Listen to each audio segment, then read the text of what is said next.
मैं बजरंगबली की बात करता हूँ कि उनके अंदर इतना सिद्धियाँ, शक्तियाँ और सामर्थ्य है, वो अपना शरीर और अपनी शक्ति को सूक्ष्म कर सकते हैं। आपको पता है ना, लघिमा, अणिमा, ये वो सिद्धियां हैं हनुमान जी के पास। उन 8 सिद्धियों में से उन 2 सिद्धियों के नाम है, जिसमें हनुमान जी महाराज विशाल की तरह बड़े होंगे, विशाल पर्वत की तरह, लेकिन उनका वजन कुछ भी नहीं होगा, मात्र एक पंख के बराबर होगा, है ना।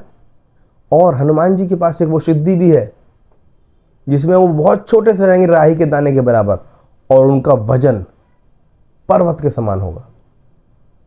तो जब हनुमान जी महाराज पे इतनी सिद्धि शक्ति है, तो क्या वो खुद सूक्ष्म रूप लेकर के, बहुत सूक्ष्म रूप लेकर के शरीर में प्रवेश नहीं कर सकते?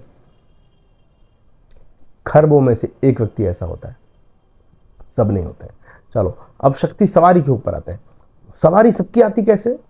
किसी भी देवता की, संवल सिंह की, काली माता, भैरव बाबा, गोगा झारवीर जी, हनुमान जी दूतों की, पितरों की।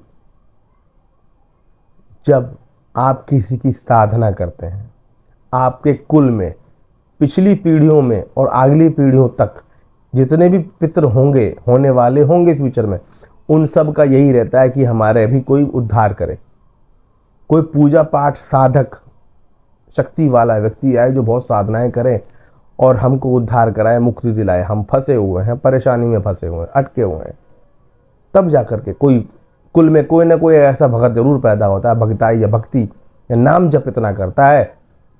तो जितने भी पितर होते हैं उनमें सबसे शक्तिशाली वाला जो होता है वो दूत के रूप में प्रविष्ट हो जाता है। दूत कई तरह के होते हैं, वो पितृ दूत बन जाएगा। आप वो हनुमान जी की पूजा करता था और आप हनुमान जी की पूजा कर रहे हैं, तो वो हनुमान जी का दूत बन जाएगा।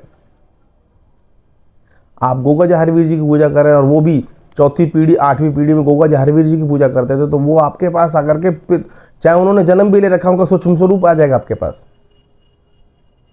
हाँ, जैसे भगवान कई जगह होते हैं, कई अंश, भगवान की तो बात कर हम नहीं कर रहे, देवताओं के कई अंश होते हैं, प्रेतों का कई अंश होते हैं, वैसे ही पितरों के भी कई अंश होते हैं।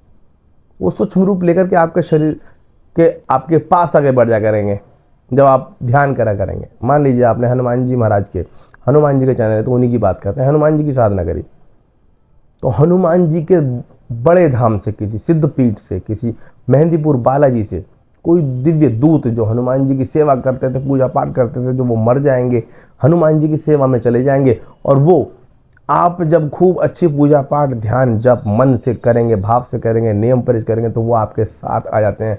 हनुमान जी महाराज वो दूत आपको प्रोवाइड करा देते हैं, प्रदान कर देते हैं कि आपकी रक्षा हो।